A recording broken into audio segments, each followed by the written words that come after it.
ça, c'est pas aussi doux que la valse que vous entendez là, ce qui va se passer maintenant. Ce que va vous raconter Mariam Joglou, dans Écho du Monde, on vous parle de personnalités qui font l'actualité dans leur pays. Autrement dit, là, c'est la Russie. Cet homme est jeune, il s'appelle Pavel Durov. Qui est-il? Qu'a-t-il fait? Et ça va pas fort pour lui en ce moment. Le voici, ça va pas fort pour lui à Moscou. Alors, qui est-il? Alors, Pavel Durov, c'est un jeune homme absolument brillantissime qui a créé en 2006 le principal réseau social de son pays, qui est donc VKontakte. C'est l'équivalent du Facebook russe. Bon, jusque-là, tout va bien, alors. 270 millions d'utilisateurs quand même dans le monde. Attention, aujourd'hui, il est très critiqué. En tout cas, il n'est pas épargné par les réseaux sociaux, surtout depuis les attentats du 13 novembre à Paris, parce que c'est sur sa plateforme de communication que Daesh a revendiqué les attentats. Et oui, cette plateforme de communication, c'est Telegram. Telegram, c'est l'équivalent de WhatsApp, le système, le service de messagerie instantanée. Et donc, il a été évidemment accusé de propagande djihadiste. Et aujourd'hui, il est même qualifié de service de messagerie préféré par les terroristes internationaux. Mais qui dit ça sur les réseaux sociaux russes ou l'État russe s'est manifesté ou pas de commentaires? Non, alors l'État russe, pas de commentaires. C'est vraiment le monde entier qui s'est manifesté. Parce que Telegram, c'est dans le monde entier aussi. Vous voyez? Donc, aujourd'hui, effectivement, il y a eu... Alors, en plus, il s'est manifesté suite aux attentats. Il s'est défendu. Évidemment, il a fermé les comptes de Daesh. Il y en avait 78. Mais bon, tout ça pour dire que, voilà, une des principales raisons aussi, pour expliquer un petit peu ce qu'est Telegram, c'est qu'une des principales raisons qui fait son succès, c'est que ce sont des messages privés, des messages chiffrés. Donc, forcément, c'est un argument de poids pour les terroristes. Mais il n'y a pas que l'État islamique qui utilise Telegram, ce sont 12 milliards de messages qui sont échangés chaque jour sur cette plateforme. Explication, regardez. Aujourd'hui âgé de 31 ans, Pavel Durov est décrit comme le Mark Zuckerberg russe pour avoir fondé en 2006 VKontakte, le principal réseau social du pays. Plus puissant que Facebook, il compte près de 270 millions d'utilisateurs dans le monde. Pavel Durov, c'est un peu l'histrion de la scène numérique en Russie. Il a un côté très libertarien au fond. Il déteste les États, il le revendique lui-même. Il n'a pas hésité à tenir tête aussi bien au Kremlin qu'aux autorités iraniennes il y a quelques années, puisqu'il a refusé de divulguer le cryptage en fait de ses applications. C'est quelqu'un qui a accueilli très favorablement l'exil de Snowden en Russie. On sait qu'il lui a proposé un poste dans sa société à son arrivée à Moscou. Et c'est quelqu'un de très provocateur. Il n'hésite pas à brûler des billets de banque en public. Donc c'est quelqu'un qui aussi est assez impopulaire en Russie. Les manifestations de masse qui ont eu lieu en Russie en 2011-2012, manifestations anti-Poutine, ont été largement coordonnées via VKontakte. Évidemment, ça a largement déplu au Kremlin et il a dû quitter son poste de PDG et partir de Russie. Sa dernière invention en 2013, la messagerie instantanée Telegram, qui permet de communiquer en mode crypté, un service prisé par l'État islamique, accusé dans plusieurs pays d'être un vecteur de propagande djihadiste.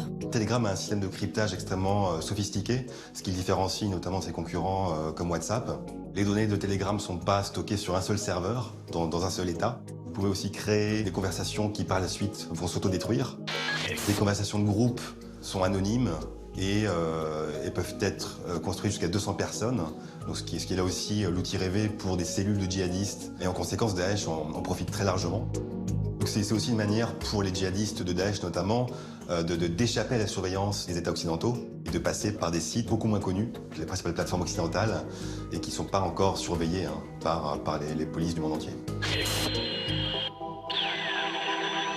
Il a été très critiqué puisque les Facebook, Twitter et consorts sont censés participer à cet effort de lutte contre le phénomène djihadiste et contre Daesh. Et une personnalité comme Pavel Durov cherche à échapper à ses habilités de contrôle. C'est notamment sur Telegram que l'État islamique a revendiqué les attentats du 13 novembre à Paris. Quelques jours plus tard, Pavel Durov a annoncé avoir bloqué les 78 comptes de Daesh. C'est la première fois qu'il s'attaque à cette organisation. Qu'est-ce qui risque là pour l'instant? Mais rien, parce qu'en fait c'est un SDF de luxe, c'est-à-dire qu'en fait il est un petit peu partout, mais on ne sait pas trop exactement. Il se cache, vous pensez bien. On ne peut pas le retrouver. Mais non, non, non. Il est en exil. Et non, on ne sait pas où il est, on ne sait pas. D'accord.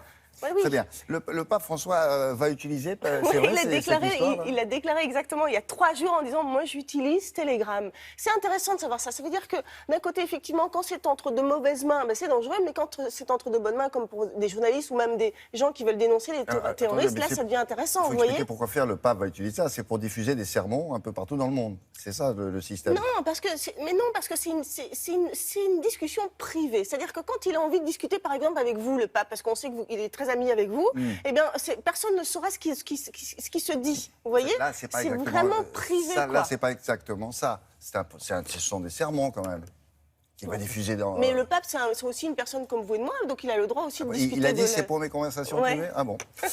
Merci beaucoup. Avec Laura du Web, on va s'intéresser à ce que vous faites en ce moment. Buvez du café, non peut-être, Laura? Oui, et vous voulez arrêter de boire du café parce que ça jaunit les dents, parce que vous mettez 3 sucres dedans pour l'avaler et être réveillé. Eh bien, il y a un ingénieur canadien qui a inventé le premier bracelet qui s'appelle Joule, qui vous permet de diffuser du café intradermiquement. C'est-à-dire, donc là, ils ont fait une campagne de crowdfunding, donc de financement participatif. Ils ont déjà plus de 46 000 $ en quelques jours, tellement le projet intéresse. Donc c'est ce bracelet-là, et il va vous diffuser de la caféine à travers la peau. Donc plus de dents jaunes, vous êtes réveillé, vous ne prenez plus de poids et c'est meilleur pour la santé. Ça évite même les insomnies, d'après le rapport scientifique qui est livré avec... C'est le café qui évite les insomnies, vous êtes sûr? Mais à partir du moment où juste il va vous réveiller le matin, mais il évite les insomnies, c'est ce que, en tout cas, l'ingénieur en question révèle sur le site. Bon, très bien. Vous voulez essayer? Parce que vous êtes à combien de cafés par jour? Non. Ça dépend à quelle heure. Là, maintenant, là. Pourtant, vous avez les dents blanches. Hein. Sur vous.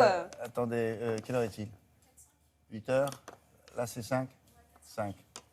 Je commande 10 bracelets immédiatement. En plus, non, à moins de 30 €. C'est un hula hoop. Merci, à tout à l'heure.